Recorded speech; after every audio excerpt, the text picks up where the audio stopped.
A person of interest in just the last few hours was taken into custody. A source telling ABC News that was based on a tip that was called in to law enforcement. So that person of interest now in custody, and then they lifted the shelter in place. Many of the students, the people living in this community and the areas surrounding Brown University have been essentially on lockdown, told to stay inside, lock their doors for the entire night. So now that shelter in place has been lifted. We're also getting an update on the status of the victims. 9 total.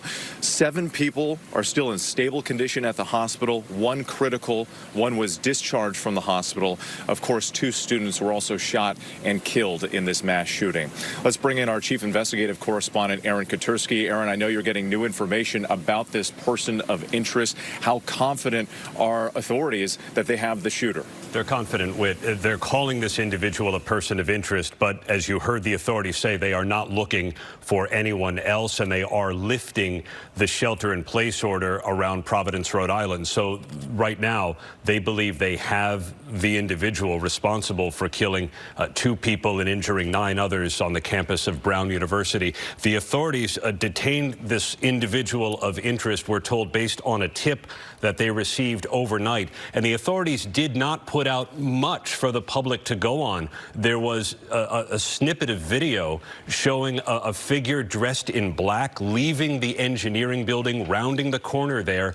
That's all the information the public had to know, but that was enough, apparently, for someone to give the authorities a tip, and overnight police took this individual into custody. The manhunt, then, is now over. The focus now is going to be on getting this individual identified. Already, undoubtedly, the authorities have done that. They'll dig into social media, background, find out what they can about motive. A source tells ABC News this individual is not believed to be a current Brown University student, but the authorities will look to see whether this individual has any connection to Brown University.